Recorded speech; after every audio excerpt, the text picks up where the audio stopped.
that we do not have a Muslim in the Union Cabinet, that of the 240 BJP MPs in the Lok Sabha, none is a Muslim. There is no Muslim BJP MP of the 90 MPs they have in the Rajya Sabha. The communalization of politics, I think we have succeeded. That the BJP has succeeded in having a national focus on minorities. Now we have this ridiculous situation where I, as a Hindu, if I am accused of saying these three words to my wife in one sitting, we are not divorced, it is not a crime. If a Muslim man is accused of saying the same three words to his wife, they are not divorced because the Supreme Court has said it's not valid. But it is a crime. That even if a newspaper or a channel sees itself as being anti-establishment, that anti-establishmentarianism shows itself only on the issues not related to Muslims.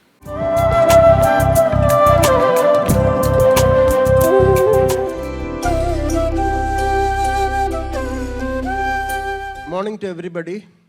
Aakar is a good friend. I would call him an ardent advocate for human rights globally. He is the chairperson of Amnesty International, whose funds have been frozen by this current dispensation. Yeah? Anyway. And he has written a couple of seminal works. One is A Hindu Rashtra, and the other one is The Price of the Modi Years.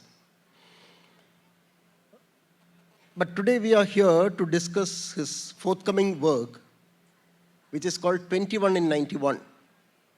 That was his age in 1991. Now, why 1991? I see a lot of young faces, that's very encouraging. Yeah? 1991, two watershed events happened in this country. One was the demolition of Babri Masjid, which to me personally was the demolition of democracy as envisioned by Mahatma Ji, Jawaharlal Nehru, and Ambedkar, along with all the stalwarts who led the freedom movement. And the second one was the liberalization policies. That again was a World Bank IMF agenda. So Aakar writes about 21 in 91. Could you explain what the book is about? Sure. Thank you. And thank you to all of you for coming. Thank you to KLA for doing this. I really like coming to Litfests in Kerala. And one reason is that the levels of literacy have meant that the levels of reading are very high. In the space that I work in, a bestseller in India in the English language is 3,000 or 4,000 copies. To become a best-selling author in Kerala, one needs to sell more than 25,000 copies. It's an order of magnitude bigger than the rest of India when it comes to reading. And I think that the rest of us have a lot to learn from the population of this state. So 91, when I was 21, is a departure for two reasons, like you've said. One is, though the BJP with the Janasangh name was formed 40 years before that, till 1991, they did not have a single state that they won on their own. But what happens in 1990, in late 1990, is that after 40 years of real struggle, so the Janasangh and the BJP are not able to get more than single-digit national level vote shares till 1991. But what happens 6 months before that is the Rath Yatra. And this is taken across India by Lal Krishna Advani. And more than 3,000 Indians die from the violence that comes after that.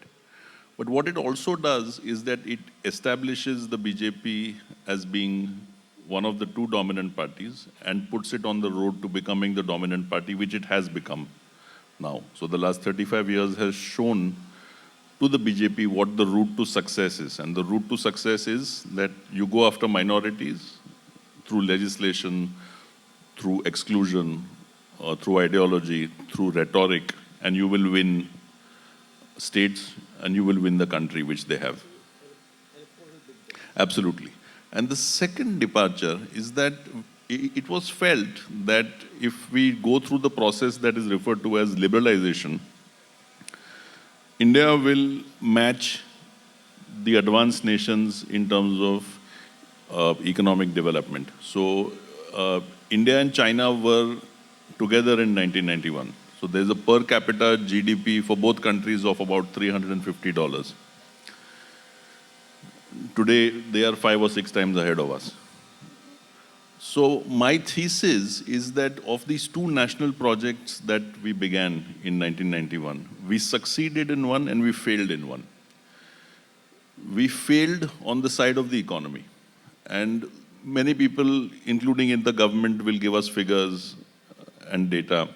But the one thing that I think shows that this was failure is that in 2014, Bangladesh was roughly 30% behind India in per capita GDP, and it has caught up since. China, obviously, like I said, has gone 5 or 6 times in front. So to us, success has become the fact that Bangladesh has caught up. And I don't see that as success, I would see that as failure. And on the side of the communalization of politics, I think we have succeeded. That the BJP has succeeded in having a national focus on minorities, which will reward it through votes. And I think the last 35 years has shown that to be true. Aakar, I think we should pick up on the China angle. And you were saying something which I remember. We were together in Perambra, in case you remember. Perambra is on the outskirts of Calicut, in Dignity College. And Aakar mentioned something quite interesting there. That is how trade happens in Southeast, despite national animosities between China and Vietnam, Vietnam and Malaysia, Malaysia and Indonesia. Trade happens. But look at our state. We have very inimical neighbors. We make enemies of our neighbors. And I am from Malabar. I call myself a Malabari, not a Keralite. Malabar is a place that encourages trade. Trade happens only if there is peace, communal peace. So could you elaborate on that? Sure. So there are two things that China does very differently from India to arrive at where it is. The first is that the state takes up a greater role in what the economy does, which is the opposite of what we were told in India. 1991 to us was a retreat of the state, that the state would cede space to the private sector, the corporate sector. The corporate sector would lift India up into a developed nation status. That did not happen. China took the opposite route, that it would do through what is called industrial policy. It would first assess the world and say that China is dependent on the external world for oil and gas. It also came to the conclusion that the development of the internal combustion engine, which had happened for more than 100 years, China did not hold any of the patents in that space. They belong to the companies in the US, Germany, and in Japan. So to compete in the automobile sector, they would need to look at something else. So they determined that the solution to both of these issues, on the side of the energy dependency and on the side of the automobile business, they would have to do something new. And that something new, obviously, is the electrification of the cars. They dominate the world. Last year, in 2025, they exported 70 lakh cars to the world. And on the side of the consumption and generation, they went solar and nuclear, hydro, that's right. And today, for those who might not know, China makes about 2/3 of all the world's solar cells. More than half of the wind power comes out of China. It installs more nuclear power than the rest of the world combined. So that was one difference, that the government would have a larger role, the state would have a larger role in development, and that is a road that we did not take. The other thing they did was they determined that they had problems with countries in their neighborhood like we do. So if you look at the ASEAN group of nations, the same problems we have in South Asia, which is correct. Pakistan, Bangladesh, India, Sri Lanka. and Nepal. The problems that we say we have are a cross-border terrorism, partition, animosity towards the various religious groups and so on. These same problems are there in ASEAN. So Singapore was partitioned from Malaysia.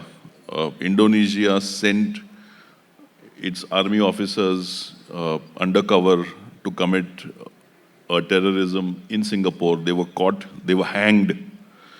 And when the Prime Minister of Singapore went to Kuala Lumpur and to Indonesia, he went to the graves of those soldiers in Jakarta and he sprinkled flowers on them to put an end to the story. Let's move on. China occupied Vietnam for 1,000 years. So they have the same sort of problems that we have in this part of the world, but they have moved on from that. They are saying that it's okay to trade, we can sort out the political problems later, which is why today the largest component of China's trade goes to the ASEAN countries, Indonesia, Malaysia, and as I said, they have the same issues. You've got a population of countries which are very Buddhist, Burma. You have a lot of Muslims in both in Indonesia and in Malaysia. You've got Hindus there as well. You've got Christians in the Philippines. But they've been able to move past that in a way that we've not been able to. And I would say those are the two things that are separate, that separate them from us. Yeah, Aakar, I'll pick on that aspect that you mentioned about the religious diversity, which our country also boasts of. But as he is from Gujarat. I am told Aakar goes to Gujarat only to attend court cases. Otherwise, he's settled in Bangalore. So it's quite unfortunate that we seem to be persecuting our minorities with a vengeance. Could you develop on that? So after the Babri Masjid fell, in that period, the BJP said that this is the end of what we want. There was a demand for 2 other temples. But what was said, particularly after the demolition and the violence that happened, was that we will draw the line here. More or less, we were told as a society that the BJP would conform to the secularism principle of the constitution. When the BJP separated from the Janasangh, it renamed itself from the Janasangh in 1980, before a law was passed 6 or 7 years later by Rajiv Gandhi, the BJP voluntarily in its constitution added the word secularism. I think it's in Article 2 of the BJP constitution. But what happened is, after having found that you can do mass mobilization on the issue of communalism, which happened with the advent of Advani, the BJP did not let it go. And so we've seen, when the BJP came to power in 2014, as a journalist for many decades, I had not heard of... Aakar, I'll interrupt you for a minute. We were talking about something quite interesting that happened in 1991, the formation of the first BJP government. Yeah? So, when the BJP came to power nationally in 2014, it began to set in motion a set of laws that targeted minorities. So in 2015, in Haryana and in Maharashtra, the first laws came which criminalized the possession of beef. What do these laws say? These laws says 2 or 3 things. One is that the burden of proof is not on the state. The person who is accused has to prove that the meat that is in their fridge or in their van is not beef.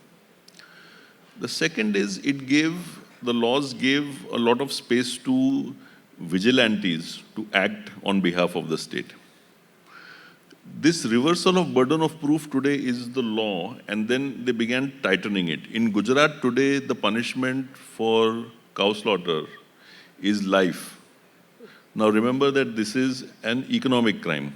The constitution and the law does not say that we don't want cows to be slaughtered because of the Hindu sentiment. They say that we want cows not to be slaughtered because we need more milk and we need the manure and so on. But what the law has done is that, for instance, in 2019, a Gujarat court convicted a man who was accused of serving beef at his daughter's wedding. The police told the court that we have sent the meat to the lab. The lab doesn't know what it is. The court convicted the man, gave him 10 years in jail to say it is your job to show that it is not beef. It is not the police's job. So these are the laws. The judge, it was a judgment that seems to be out of place in the modern world, but it is the law there. You are also mentioning interfaith marriage, no? And in 2018, and today this is in 7 BJP states, in 2018, the BJP started passing a series of laws. Uttarakhand was the first state, which essentially mean that Muslims and Hindus cannot marry. There can't be any interfaith marriage. And if you want to marry, if a Muslim wants to marry a Hindu, you have to apply for permission to the government. It is the district magistrate that will determine whether the marriage will go through.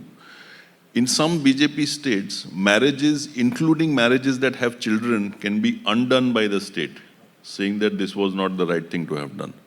One more thing on this is that the agency of the woman, an adult woman who says that she has converted her faith freely, is not acceptable to the government. It is the family she's marrying into that has to prove to the magistrate that she was not coerced.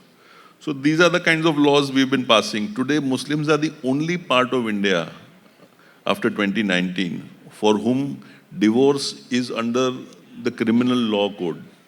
For every other community, it is in the civil code. In 2019, the Supreme Court of India said that a triple talaq delivered in one sitting is not valid, which means that if a husband were to be accused of saying that to his wife, they would not be divorced. After that, the government passed a law saying that if a Muslim man said it, he would go to jail. Now, we have this ridiculous situation where I, as a Hindu, if I am accused of saying these 3 words to my wife in one sitting, we are not divorced, it is not a crime. If a Muslim man is accused of saying the same 3 words to his wife, they are not divorced because the Supreme Court has said it's not valid, but it is a crime. So we are doing this kind of thing with our society to which there is no end. And the reason why I feel it has succeeded as a program is that the BJP keeps getting rewarded for it, as we have seen in Bihar, as we have seen in Maharashtra. We have seen the fact that they have dominated national politics now for 12 years, and there doesn't seem to be too much of a sign that they're going to relinquish. This particular project of legislation, which you said targeted at minorities, what is the situation in the state that you are in now, Karnataka, which is ruled by the Congress? Correct. So before the BJP lost Karnataka, they passed the love jihad law there. Correct. This was Bombay. And what happened after that, though the Congress came to power, they have not been able to undo the law. And I think this is one reason. I can only speculate. One reason I think is that even if a party is well-meaning, it does not want to fight battles that are not core to what it believes. It wants... Absolutely. It does not want to be on TV channels every day fighting on the communal principle. And I am afraid, I think one reason for that is that it thinks it will lose in the public domain. That the Congress believes that a large number of people are supportive of these laws, which is why they don't want to take them head on. So, Aakar, would you say that it is politically expedient, but it's morally wrong? I would say it is morally wrong. I don't know. I'm not particularly religious myself, so I don't attribute a morality to things. But I think on the ethical side of it, it is wrong. If we are to consider a political parties purely from the pragmatic point of view, they might be right. But my point is more as a reflection of what it shows on us as a society, that even so-called secular parties are not able to push back on these laws, which means that we are going in one direction and we are not able to come back. And that is why I would see that as a success in terms of the BJP. And Aakar, there's something quite interesting about Karnataka. You know this Idina people, Dr. Basu and all, they do amazing work as civil society. Could you expand on that? So when the Congress fought the last election, just before that for a few months, a lot of groups in Bangalore and outside decided that the BJP was a threat to the fabric of society and needed to be combated in a particular way. And so several groups got together and started mobilizing people, making sure that they knew what the issues were, through social media, through physical events, a lot of activities, and they tried their best to make sure that whatever they could do as individuals, they did to keep the BJP out. That was the primary goal. And I think a lot of civil society groups in India feel the same way, that they don't necessarily have a strong connection with any one political party, but they are repelled by what the BJP is doing and they see it as being dangerous and want to combat that. How hopeful are you of our future? I'm not very hopeful. So when I was 21 in 1991, even somebody with very meager educational qualification. I have a diploma, so I went to study how to operate looms. But because I went to sort of relatively good schools, I had access to the English language in a way that many people at that time did not. It was in Surat, but what happened in 91 is a lot of the privatization meant there was a demand for people like accountants, lawyers, journalists. All of that space expanded quite a lot very soon. And between 1991 and 2010, these 20 years, a lot of people from my generation benefited, though we were not more qualified or smarter than the people today. That is gone now. What we could do, what the opportunities we had when I was 21 are not today actually available in those sectors at least. They're not there in media. And one reason for that is that we haven't been able to close the gap between having a modern economy where people can transition into the middle class and having something which is very developing, very third world. Most of the country still sits in the latter part.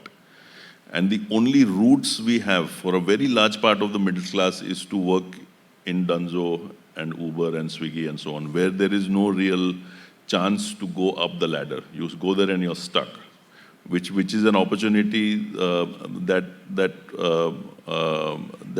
they have, but I think it doesn't give them the space to be able to go up in the way that we had. And I'm a pessimistic on the side of the economy for that reason. On the side of the politics and the communalism, I'm also pessimistic because of the fact that we don't have the capacity to push back.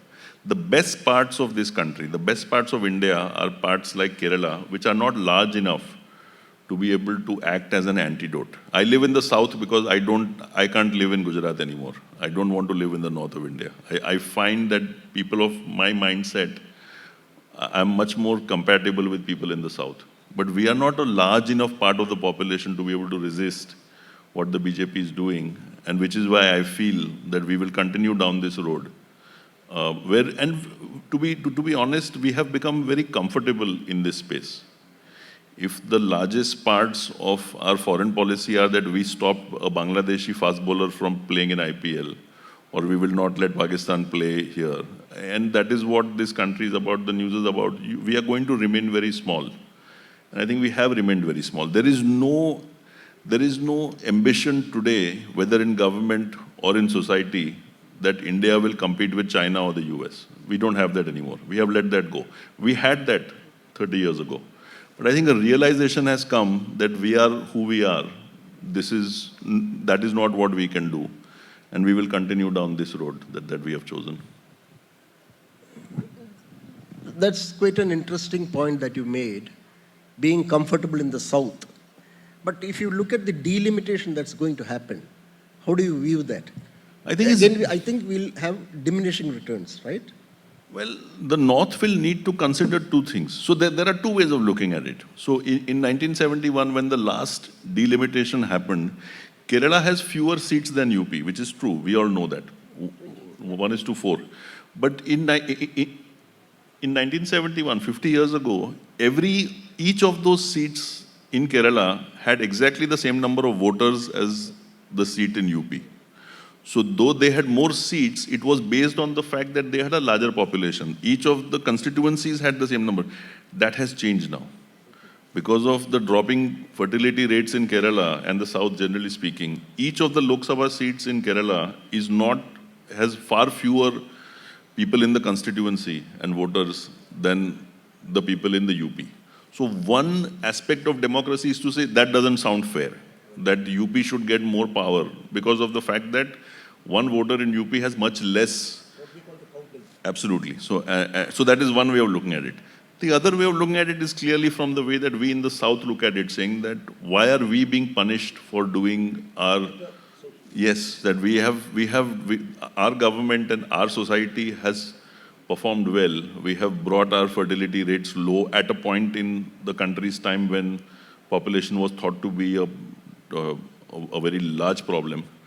We are the ones who have got the literacy rates up. We are the ones with the high human development index. Why are we being punished? So that is the other way of looking at it. I don't think there is a clear answer, but I think there has to be wisdom from the North to pacify the South. This is not an issue, I think, because the power is all with the North. They need to be able to be generous with us in the South and to say, we recognize what you're saying, here is how we'll do it. Unfortunately, that is not how Modi behaves, and I'm quite fearful of what it is that he will come up with.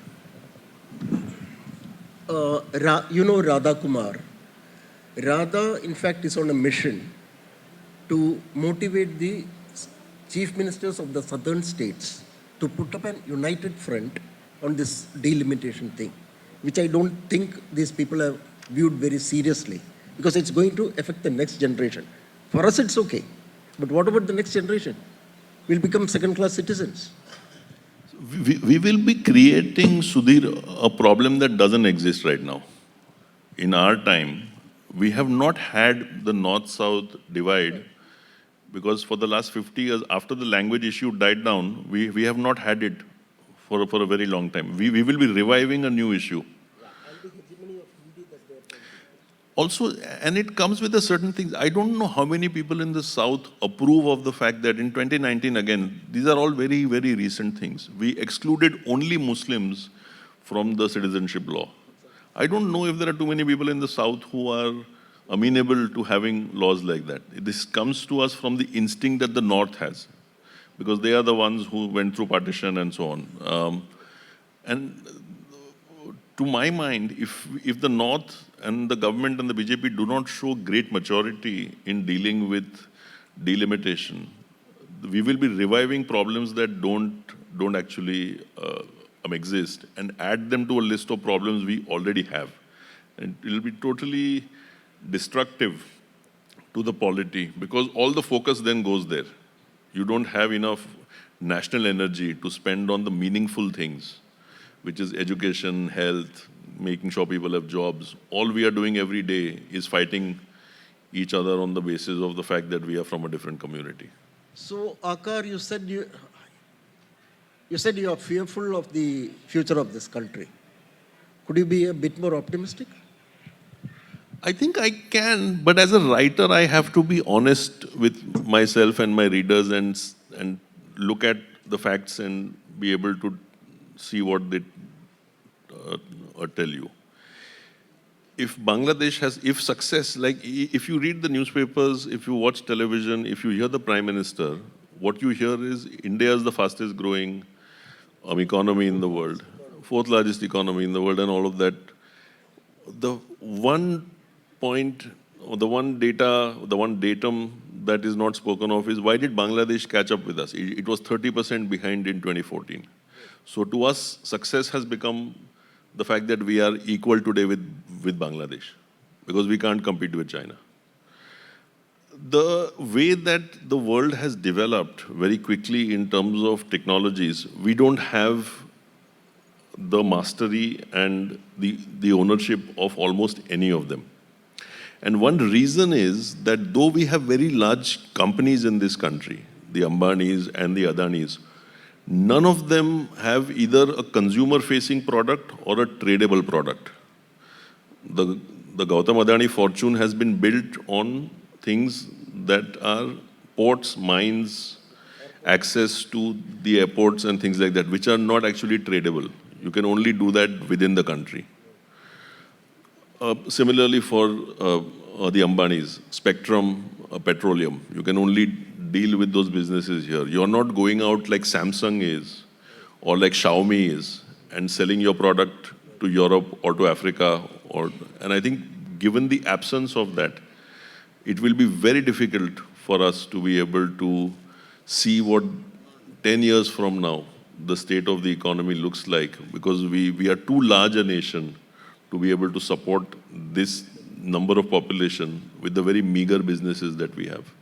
We have a shared passion, Aakar, for the media. Aakar is one of the very few journalists in this country who did both English as well as regional language journalism. He was editor of Midday in English and Bhaskar, right? Dainik Bhaskar in Gujarati. How would you look at that experience?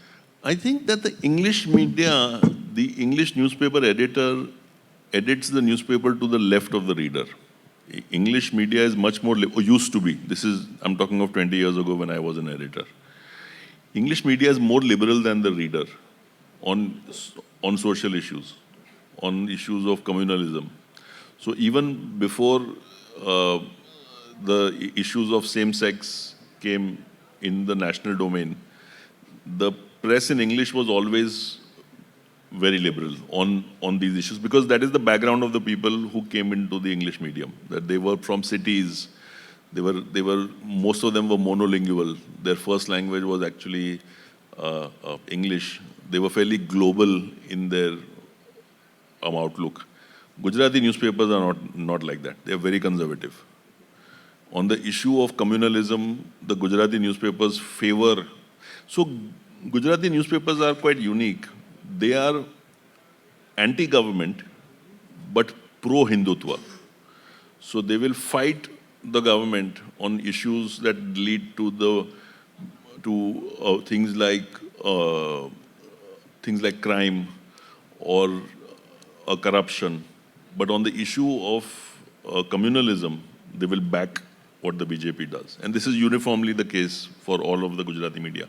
This is also the case for the Hindi media, I should say, and has always been.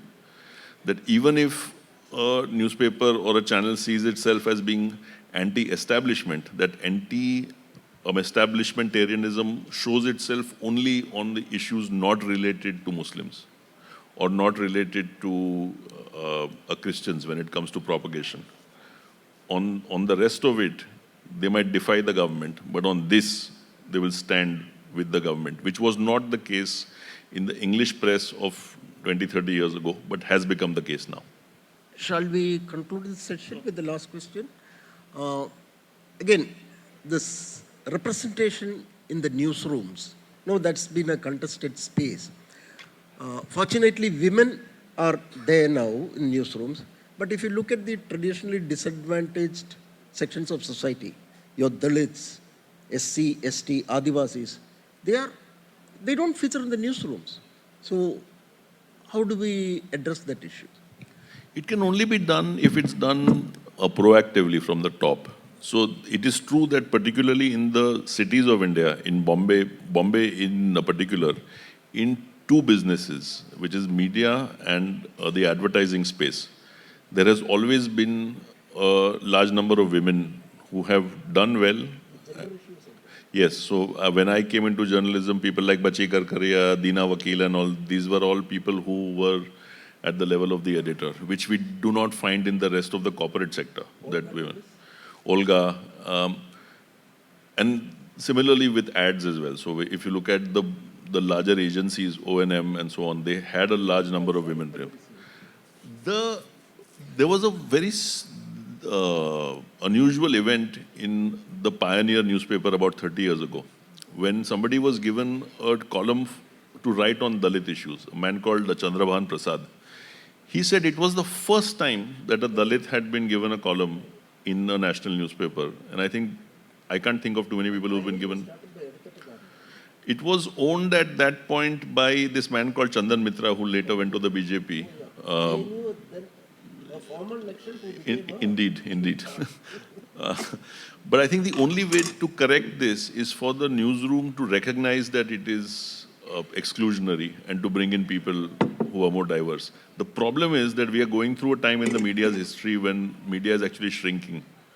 And so I don't see that it has enough time left to be able to correct itself. I think we'll call it a close. You have some questions? I have a couple of questions that I'll read out. The first one is, as a society, Indians are walking backward. Many rituals, superstitions, impact of faith and caste on human life are on the rise. Therefore, in a sense, whether the present government, not one that the present society deserves, at least a majority of them. I think the BJP is a pretty good reflection of the society in this country. If you look at Gujarat, which is, I think, the most conservative state in the union, the BJP has been in power there 30 years. And this is in a two-party state where only one party wins both Lok Sabha and the Vidhan Sabha elections. There is no room for a second party. And I think, generally speaking, people are content with what the BJP is doing. I think that is one reason why I am pessimistic. I'll interrupt you there, Aakar, because look at the policy of BJP, how they are excluding the largest minority in this country from entering the legislature. True. What he says is true, that this is the first time in the history of India that we do not have a Muslim in the union cabinet. That of the 240 BJP MPs in the Lok Sabha, none is a Muslim. There is no Muslim BJP MP of the 90 MPs they have in the Rajya Sabha. Last Lok Sabha, 303 MPs, no Muslim. Before that, 282, zero Muslim. So this kind of physical, deliberate exclusion is damaging, but it is okay with the rest of us. We are fine with it. And that's one reason why I believe that this will not change. There's another question, which is that post-91 till 2014, can you comment on why it took about 25 years for the BJP to actually tighten its grip at the center? Did they use this period to break the late portion, read minority persecution, stronger, or wanted? I think they learned how to do it. It's not that easy. It seems easy now, but if you think the idols were smuggled into the mosque 40 years before the BJP won its first election, 1951 and 1990. For 40 years, BJP did, if you read the BJP manifestos between 1951 and the 80s, they say the same things that the Congress did. So under Vajpayee in the 70s, the BJP wanted to limit all monthly incomes to 1,000 rupees, that you could not make more than that. If you made more than that, the state would take it.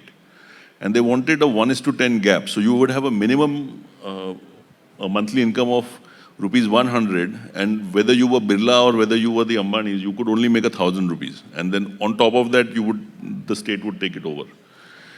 That same BJP also said that you could not have houses of more than 1,000 square yards, that you could only build a house in that.